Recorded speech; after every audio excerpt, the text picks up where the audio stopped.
신명기 우리 31장 우리 1절부터 우리 30절 말씀까지인데요. 우리 31장 우리 1절 말씀만 우리 한번 읽었으면 좋겠습니다. 우리 1절, 2절 한번 읽겠습니다. 같이 한번 읽겠습니다. 또 모세가 가서 온 이스라엘에게 이 말씀을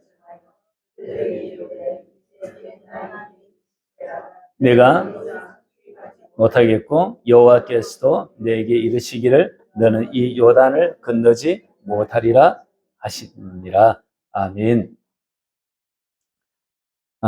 우리는 지난주까지 신명기 29장 30장을 종주권 언약 형식으로 봤습니다. 보고자 해서 봤다기보다는 종주권 언약 형식으로 이 신명기 29장 30장 이런 이후의 말씀들이 그 형식으로 이렇게 쓰여졌기 때문에 저희가 그렇게 보게 된 것입니다. 그렇게 보면서 저도 느끼는 것은 모압 언약을 우리에게 회복과 생명의 언약을 주셨고 또 이 모압 언약을 이루시기 위해서 우리 예수님께서 오셨다라고 하는 이 사실을 우리가 알게 되었다라고 하는 거예요. 저도 이 신명기 29장 30장 이후에 이 말씀들을 종주권 언약 형식으로 제가 설교를 해본 적도 없고 들어본 적도 없습니다. 그러면서 제가 이걸 준비하면서 참 이렇게 여러 자료를 이렇게 보면서 이게 너무 감사한 거예요. 그래서 이렇게 볼 수 있었던 것은 참 하나님의 은혜인 것 같습니다. 특히 이 모압 언약은 시내산 언약을 갱신하는 언약으로 우리 가운데 주어졌습니다. 시내산 언약을 지키면 축복이지 않습니까? 그런데 이 축복의 이 시내산 언약, 이 호렙산 언약의 이 언약을 저들이 지키지 못합니다. 지키지 않습니다. 그래서 하나님은 축복을 주기 위해서 이걸 했는데 오히려 저들이 저주 가운데 살아갑니다. 그래서 나중에는 이방 나라에 막 흩어져 가지고 포로생활 하고 막 그렇게 하는 것입니다.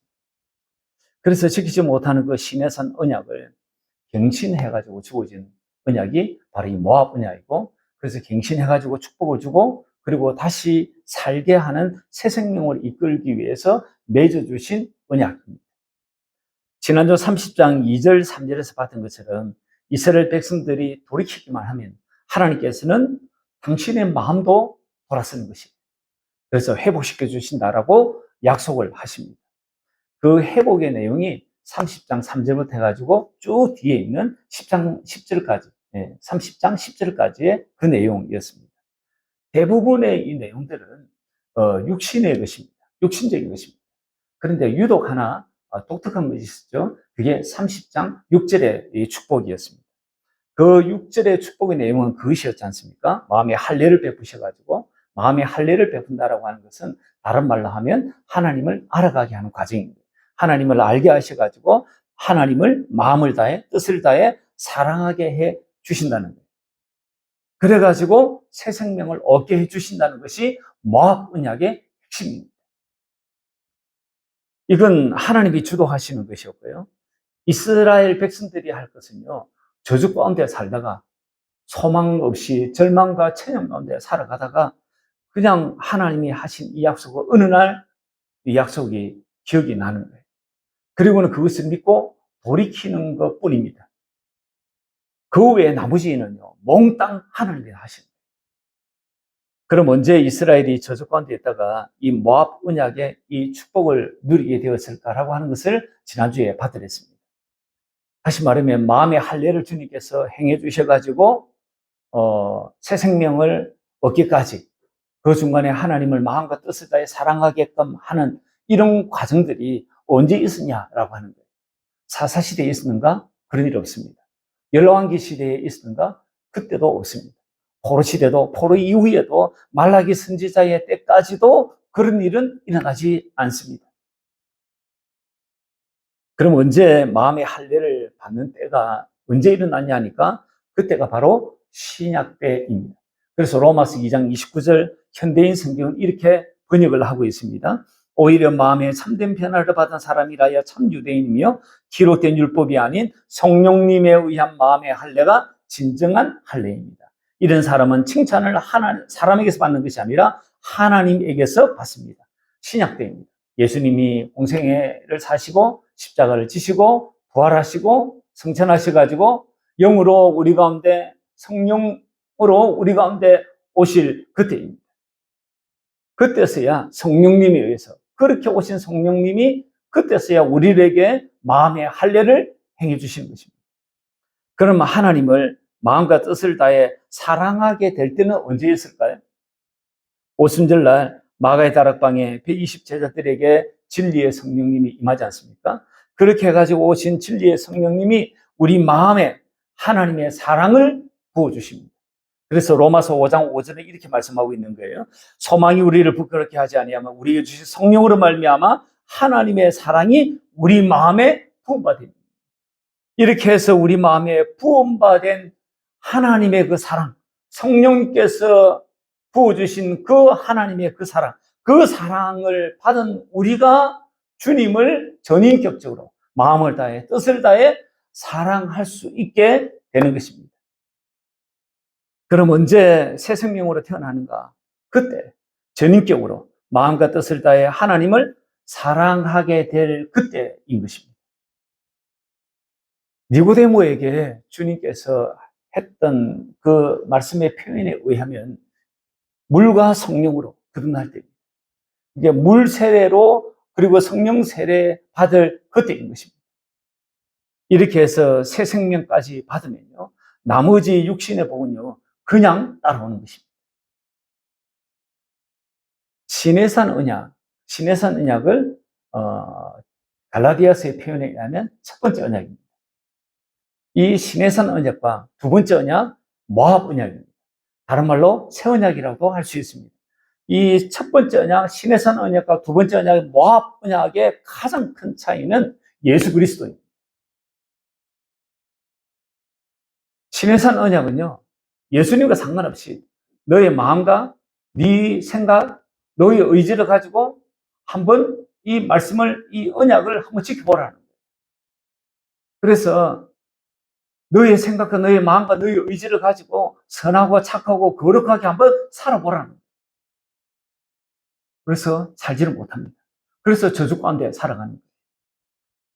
모압 언약은 그래서 지키지 못해가지고 저주 가운데 살아가는 이들을 살아갈 수 있도록 축복받아가 살아갈 수 있도록 해주시는 갱신 언약이 모압 언약입니다. 그렇게 갱신하기 위해서 주신 핵심의 말씀이 30장 6절의 신명기 이 말씀이었던 거예요. 그래서 하나님께서 당신을 알게 해주셔가지고 마음과 뜻을 다해 사랑하게 해주시고 그래가지고 새 생명의 축복을 누리게 하시도록 하신 것이에요. 그게 모압 언약인 것입니다. 그게 두 번째 언약, 새 언약인 것입니다. 이 시대는 성령 시대고 모압 언약이 내게 이루어지는 그런 시대, 새 언약이 내게, 두 번째 언약이 내게 이루어지는 그런 시대를 살고 있는 우리입니다. 그래서 이 시대에 성도들이 받을 수 있는 놀라운 축복은요, 이 모압 언약의 축복을 받아가지고 온전히 누릴 수 있게 되었다라고 하는 거예요. 그래서 양으로 생명도 얻고 더 풍성하게 살아갈 수 있도록 주님께서 조치를 해놓으신 것이에요. 근데 여러분, 이 축복을 우리가 누릴 수 있으리라고 믿으시는가요? 이게 가능할까요? 정말 마음의 할례를 받는 이것이 정말 가능할까요? 그래서 주님을 마음과 뜻을 다해 내 전인격으로 주님을 사랑하는 일들이 가능할까요? 그래가지고 새 생명이 얻고 그리고 이 말씀을 다 지킬 수 있어가지고 그래서 정말 놀라운 더 풍성하게 사는 이 복락을 우리가 누릴 수 있을까요? 엄두를 내지 못할 일 아닌가요? 혹시 이게 과연 우리가 미칠 수 있는 일인가? 그런 생각이 들지는 않으신가요?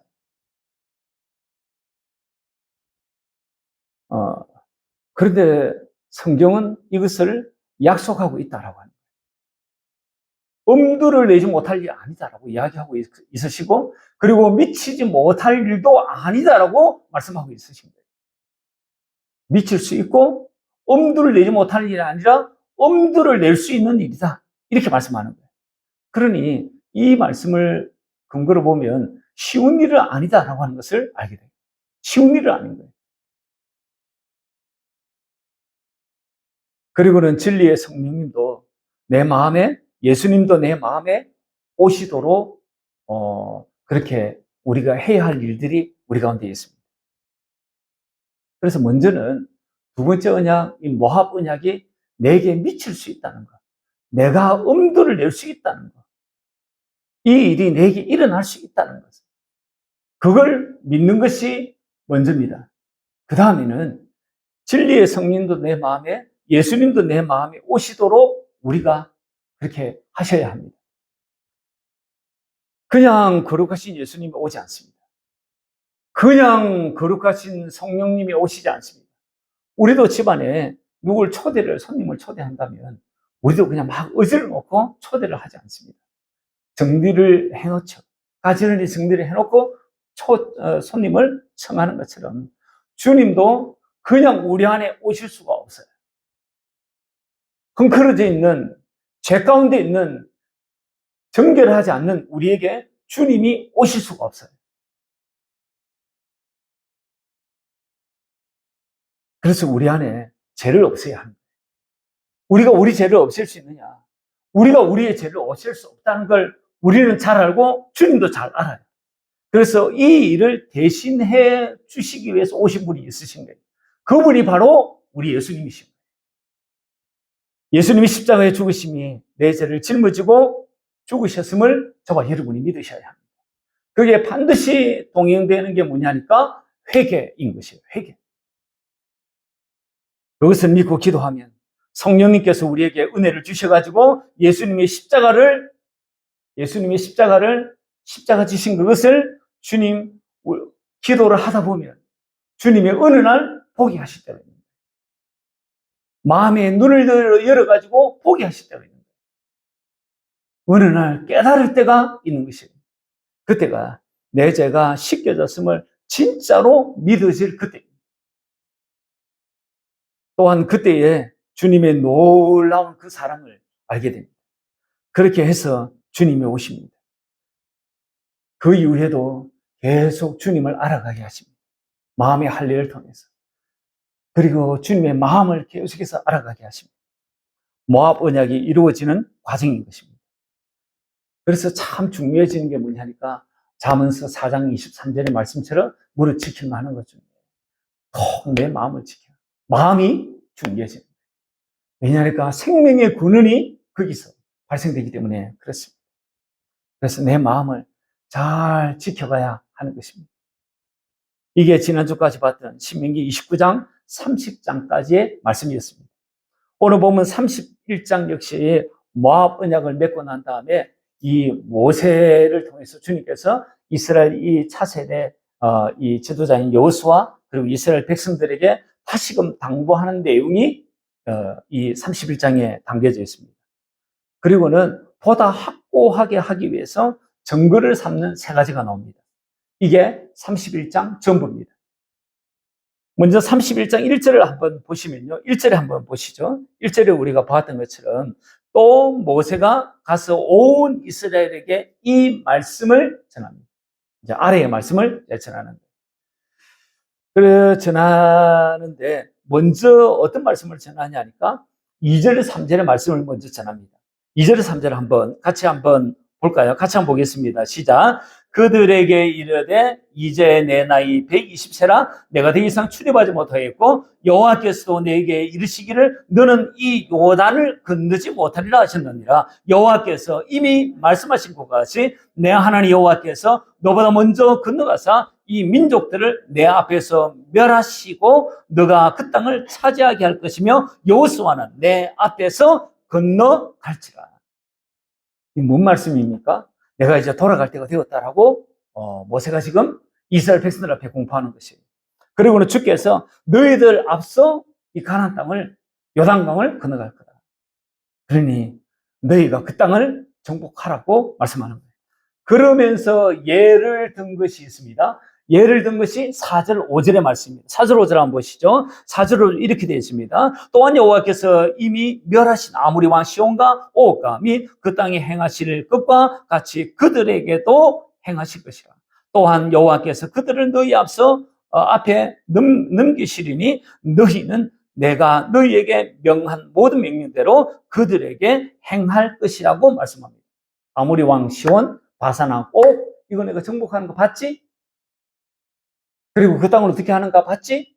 앞으로 내가 요단강을 건너가지고 가나안 서편 땅에, 가나안 땅에 행할 것도 이들에게 행한 것처럼 내가 그대로 행할 거야. 정복 그렇게 할 거야. 그러니 결론적으로 강하고 담대하라. 떨지 마라. 두려워하지 말라. 이런 말씀을 당부하는 것입니다.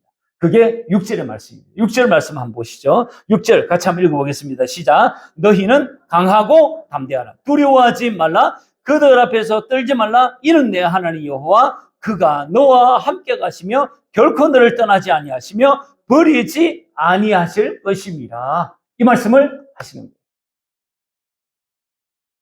그게 첫 번째 당부의 메시지입니다. 그리고 또 하나를 당부를 합니다. 7절 8절이에요. 7절 8절 같이 한번 읽어보겠습니다. 시작. 모세가 여호수아를 불러 온 이스라엘의 목전에서 그에게 이르되 너는 강하고 담대하라. 너는 이 백성을 거느리고 여호와께서 그들의 조상에게 주리라고 맹세하신 땅에 들어가서 그들에게 그 땅을 차지하게 하라. 그리하면 여호와 그가 내 앞에서 가시며 너와 함께 하사 너를 떠나지 아니하시며 버리지 아니하시리니 너는 두려워하지 말라. 놀라지 말라고 말씀하십니다. 지금 이게 7절의 말씀은 리더십을 이양하는 장면입니다. 모든 이들이 보는 앞에서 지금 리더십을 이양을 하는 것이에요. 이렇게 하시는 이유가 확실하게 하겠다는 거예요. 너희들 봤지? 확실히 리더십이 이렇게 이양이 되는 거야? 앞으로 여호수아 잘 따라, 나를 따랐던 것처럼 잘 따라. 그런 확실한 말씀인 것입니다. 이스라엘 백성들에게도 이런 당부의 말씀을 이미 하셨지만 자기 지도자인 이 여호수아에게도 뭐라고 주님이 당부하시냐니까, 모세가 당부하냐니까 강하고 담대하라. 두려워하지 말라고 모세를 통해서 당부하는 것이에요. 이것을 보면 앞으로 펼쳐질 저들의 미래가 두려워하기에 충분한 상황이 펼쳐질 것을 미리 아시는 하나님이십니다. 여러분, 두려움의 이 사전적 의미가 이렇더라고요. 위협적이거나 불확실한 상황에 직면했을 때 인간이 느끼는 본능적인 정서, 그게 두려움이라고 그렇게 정의를 하고 있습니다. 이 두려움을 가져다 주는 원인들이 몇 가지가 있습니다. 이런 것들입니다. 하나는 생존의 위협을 이 사람이 느끼는 거예요. 그럴 때 두려움이 찾아옵니다. 그리고 또 하나의 원인이 있다면 불확실한 미래. 미래가 어떻게 될지 가늠을 하기가 너무 쉽지 않은 거예요. 그 불확실한 미래가 내게 닥쳐왔다고 생각되었을 때 그게 내게 두려움을 가져다 줍니다. 또 하나는 과거 비슷한 상황에서 내가 실패한 경험이 있는 거예요. 그래서 그 실패가 나에게 트라우마로 작용하고 있는 거예요. 그래서 그 비슷한 상황이 지금 내게 일어났을 때 내게 다가오는 게 뭐냐니까 두려움이다라고 하는 거예요. 그리고 또 하나의 두려움의 원인이 있습니다. 스스로 이 상황을 관리하거나 변화시킬 수 없다라고 느낄 때 사람에게 찾아오는 것이 두려움이다라고 밝히고 있습니다. 그리고 마지막 하나가 있습니다. 타인의 눈에 어떻게 보일지, 실수하거나 거절당하는 것에 대한 걱정이 내게 있을 때, 그때 내게 두려움이 흔히 일어나는 것이라고 이야기를 합니다. 지금 모압 평지에 모여있는 여호수아를 비롯한 출애굽 2세대, 이 출애굽 2세대와 이들이 맞이할 그 현실은요, 지금까지 40년간은 지도력을 누가 행사해 왔냐니까 모세가 행사를 해왔지 않습니까? 그 지도력을 행사해왔던 모세가 뜨라는 새로운 이 리더십이 세워지는 그런 현실이에요. 그리고 앞으로 마주할 현실은요, 낯선 땅이, 그리고 낯선 곳이, 낯선 환경이, 그리고 낯선 이들과 뭘 치르냐니까 전쟁을 앞으로 치를 거예요. 그래서 생명의 상당한 위협을 저들이 느낄 거예요. 그래서 두려움을 갖자라고 한다면 너무너무나 두려움을 많이 가질 수 있는 충분한 상황이 지금 앞으로 연출될 거예요. 그러할 때에 누구보다도 인생을 잘 아시는 하나님께서 뭐라고 이야기하십니까? 이 이스라엘 백성들에게 이야기하시고 여호수아에게도 거듭해서 말씀하시는 게 뭐냐니까 두려워하지 말라고. 강하고 담대하라고 주님께서 그렇게 말씀하시는 상황이 아무리 그렇더라도 두려워하지 마라. 그리고 강하고 담대하라. 이 말씀을 하십니다. 이 말씀은 생명의 위협 걱정하지 말라는 말씀이지 않습니까?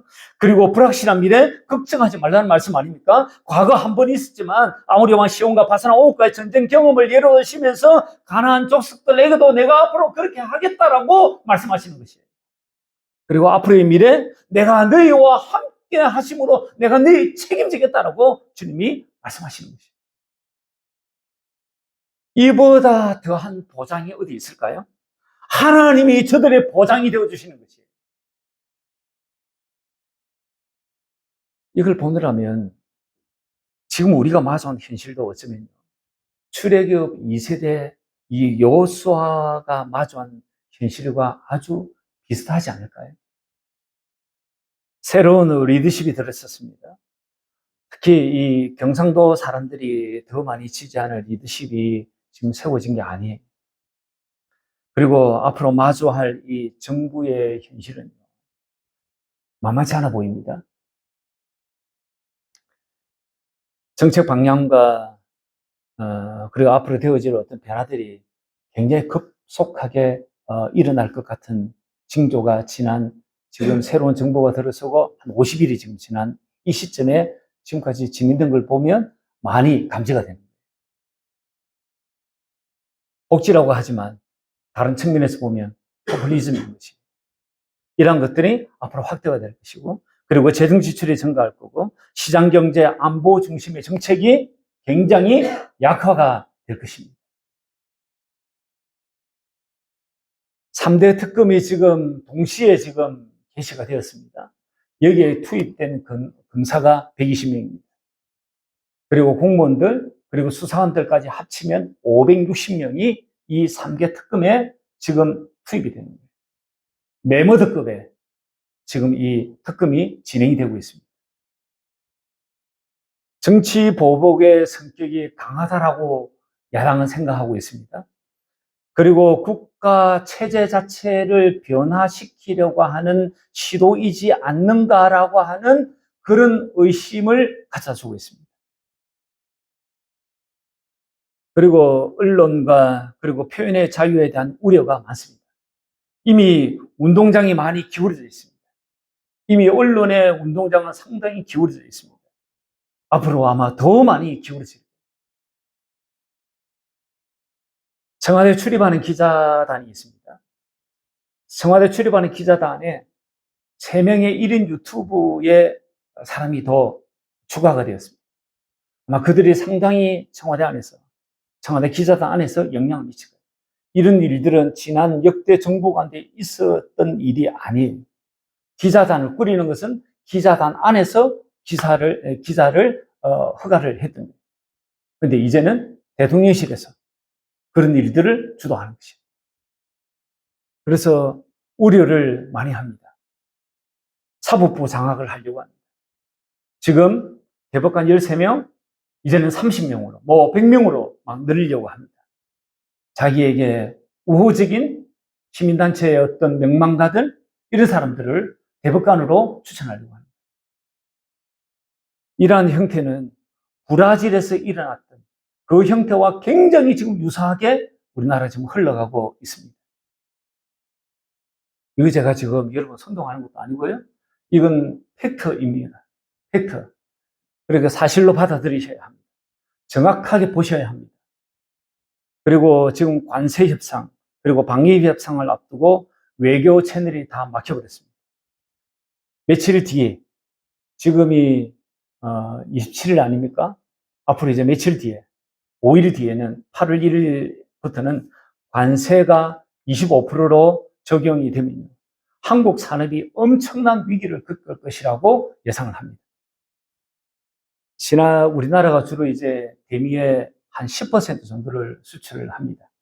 주로 이제 자동차, 반도체, 그 다음에 가전제품, 이런 것들을 이제 굉장히 많이, 핸드폰, 이런 걸 굉장히 많이 수출을 합니다. 현대가 지난해에 영업 최고로 이렇게 매출이 컸습니다. 매출이 컸는데, 그래가지고 대미의 이제 그 이득을 받는 게, 영업 이익을 받는 게 14조 2천억 정도가 넘습니다. 근데 그러면 지출이 많았으면, 매출이 많았으면 가져오는 이익이 전년도에 비해서 훨씬 많아야 되지 않습니까? 그런데 5.9%, 약 6%가 영업이익이, 순영업이익은 감소를 한 거예요. 그게 왜 그러냐니까 10%의 관세 때문에 그렇습니다. 근데 앞으로 25%가 적용이 됩니다. 더 많은 영업이익을 낸다 할지라도 관세로 때려 맞는 것이에요. 그래서 세금으로 그렇게 빼앗기는 것입니다. 이런 일들이 앞으로 8월 1일 날부터 시행이 될 가능성이 굉장히 많습니다. 방위비는 현재의 10배 수준인 100억 달러를 부담해야 된다라고 트럼프가 계속해서 말하고 있습니다. 주한미군 철수도 고려하고 있다고 트럼프를 지지하는 계층의 사람들이 이것을 주장하는 것입니다. 뭐 그렇게 되지는 않으리라고 생각하지만, 그러나 모르는 것입니다. 이런 현실 앞에 있는 우리에게도 두려움은 당연할 수 있을 겁니다.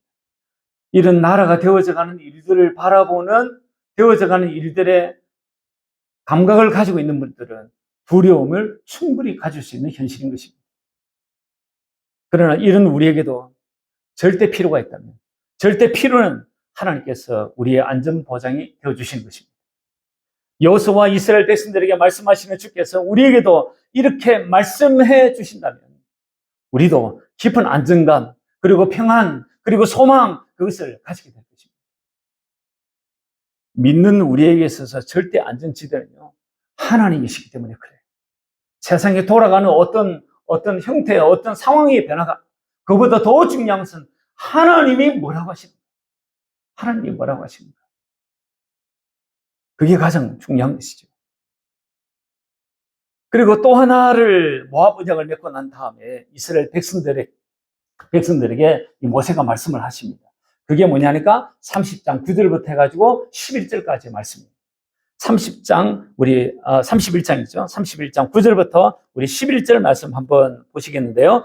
9절부터 우리 11절 말씀 같이 한번 보십시다. 또 모세가 이 율법을 써서 여호와의 언약궤를 메는 레위 자손 제사장들과 이스라엘 모든 장로에게 주고 모세가 그들에게 명령하여 이르기를 매 7년 끝에 곧 면제년의 초막절에 온 이스라엘이 내 하나님 여호와 그가 택하신 곳에 모일 때에 이 율법을 낭독하여 온 이스라엘에게 듣게 할지니 곧 백성의 남녀와 어린이와 내 성읍 안에 거류하는 타국인들을 모으고 그들에게 듣고 배우고 내 하나님 여호와를 경외하며 이 율법의 모든 말씀을 지켜 행하게 하라고 말씀하십니다.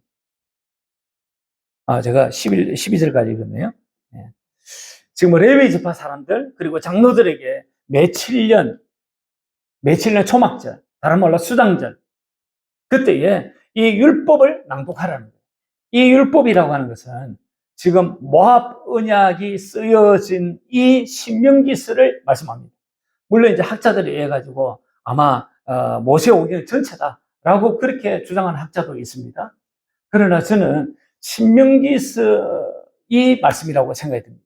모압 언약이 쓰여져 있는 이 신명기서 이 율법 말씀을 낭독하라고 하는 것이라고 저는 그렇게 해석을 합니다. 다른 말로 하면 교육과 지도를 지금 장로들에게 그리고 레위 지파 사람들에게 지금 지시를 하고 있으신 것입니다. 대상이 나오고 있습니다. 11절에 우리가 읽었던 것처럼 11절에 우리가 읽었던 것처럼 11절에 맨 끝에 보니까 온 이스라엘에게 그 대상이 온 이스라엘 사람들. 그리고 12절에도 온 이스라엘 백성들의 계층별로 지금 말씀을 하시면서 추가되는 것이 있는데 무엇이 추가되냐니까 거류하는 타국인까지 포함이 되는 거예요. 그리고 13절에는 보니까 다음 세대입니다. 13절에는 다음 세대까지 지금 이 말씀을 하고 있는 것이에요. 이스라엘이 신앙을 전수하는 한 방편으로 교육을 사용을 합니다. 그리고 그 교육의 내용이 뭐냐니까 신앙이에요. 그 교육의 내용이 신앙인데 다른 말로 하면 율법이에요. 다른 말로 하면 바로 이 말씀이었던 거예요. 우리의 가정에서도 우리의 가정교육으로 신앙이 전수가 되고요. 그 교육의 가정교육의 내용이 신앙이기를 바랍니다. 그 신앙, 다른 말로 하면 성경, 다른 말로 하면 하나님의 이 말씀이 우리의 가정교육의 내용으로 그렇게 전해질 수 있기를, 가르쳐 주실 수 있기를 당부드립니다. 그리고 마지막 파트에서 하나님께서 모세와 여호수아를 불러가지고 특별 메시지를 전하려고 하십니다. 그게 14절, 15절 말씀이거든요. 14절, 15절 한번 보시죠. 우리 같이 한번 14, 15절 같이 한번 읽어보겠습니다. 시작. 여호와께서 모세에게 이르시되 내가 죽을 기한이 가까웠으니 여호수아를 불러서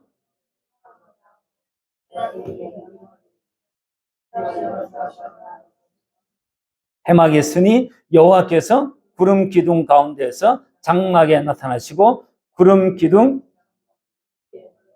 머물러 있더라. 그래서 주님께서 모세와 여호수아를 특별히 지금 부르신 것이에요.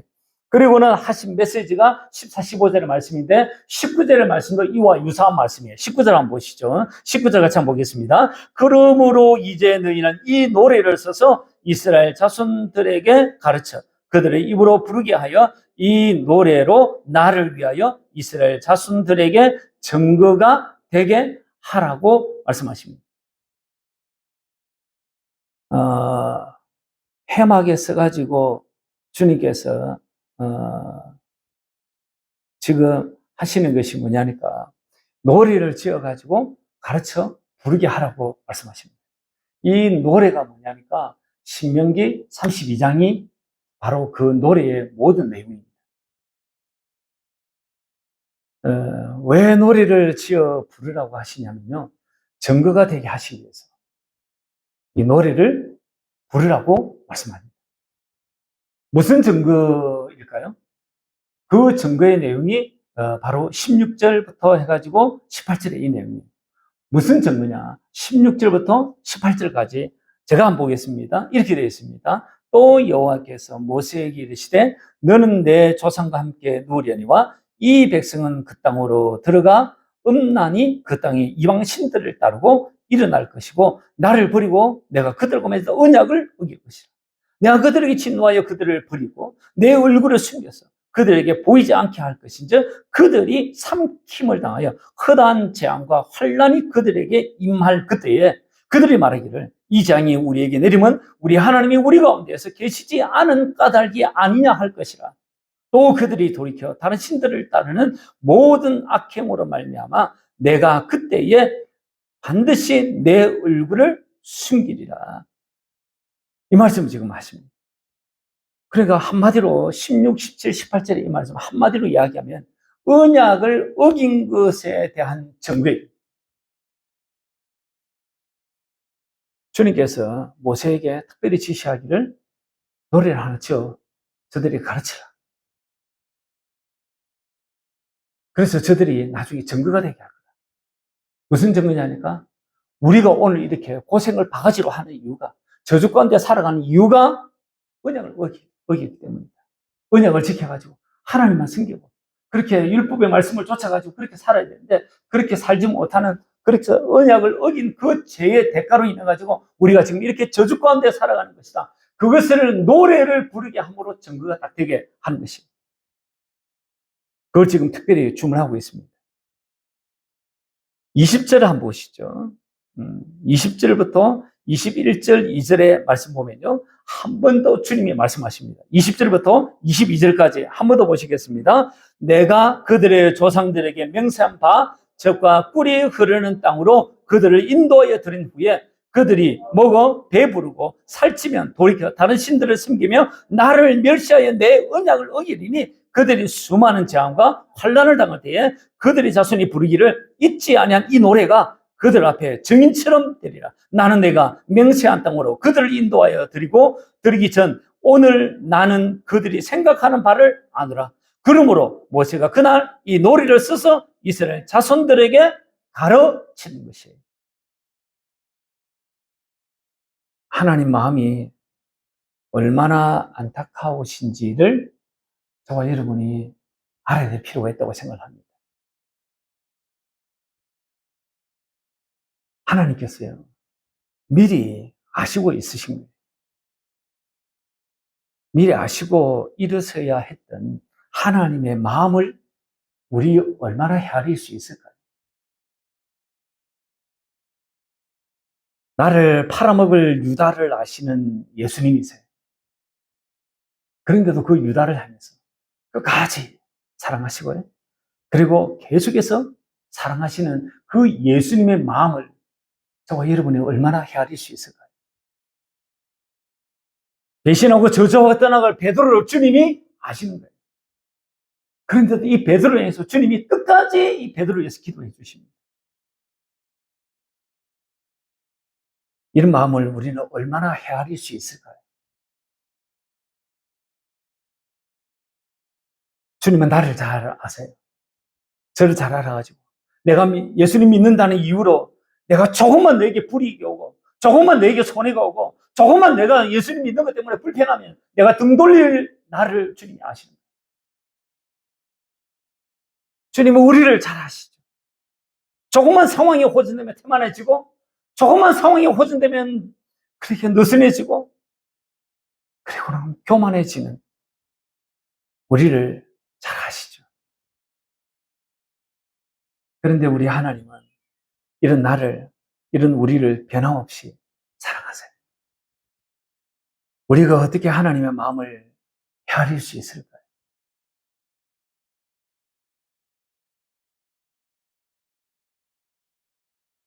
그래서 깨닫게 하기 위해서 모세 여호수아에게 노래를 지어 부르게 하세요. 너희들이 오늘날 이렇게 저주 가운데 사는 것은 언약을 어겼기 때문에. 언약을 어겼기 때문에. 그리고 또 하나를 증거로 삼기 위해서 조치시키는 것이 있으십니다. 그게 뭐냐니까 24절, 25절, 26절의 이 말씀입니다. 24, 25, 26절의 말씀 또 한번 읽어보겠습니다. 24절부터 시작. 모세가 이 율법의 말씀을 다 책에 써서 마친 후에 모세가 여호와의 언약궤를 메는 레위 사람에게 명령하여 이르되 이 율법책을 가져다가 너희 하나님 여호와의 언약궤 곁에 두어 너희에게 증거가 되게 하라. 이 말씀 지금 하십니다. 모압 언약이 체결되어 있는 이 신명기의 이 말씀을 언약궤 곁에 두라고 하십니다. 언약궤 곁에. 그래서 나중에 가면 이 언약궤 곁에 둔 이 신명기의 이 말씀을 저들이 발견해요. 그 제가 다음에 말씀드리겠습니다. 그리고 또 하나를 증거로 삼기 위해서 조치시키는 것이 있습니다. 그것이 27절, 28, 29절입니다. 그것도 같이 한번 읽어보겠습니다. 27절부터 29절까지 시작. 내가 너희의 반역함과 목이 곧은 것을 아나니 오늘 내가 살아서 너희와 함께 있어도 너희가 여호와를 거역하였거든 하물며 내가 죽은 후에 일이라. 너희 집안 모든 장로와 관리들은 내 앞에 모으라. 내가 이 말씀을 그들의 귀에 들려주고 그들에게 하늘과 땅을 증거로 삼으리라. 내가 알거니와 너가 죽은 후에 너희가 스스로 부패하여 내가 너희에게 명령한 길을 떠나 여호와의 목전에 악을 행하여 너희의 손으로 하는 일로 그를 경노하게 하므로 너희가 후일에 재앙을 당하리라 하니라. 이 말씀을 그들의 귀에 들려주고 하늘과 땅을 증거로 삼으라고 말씀하십니다.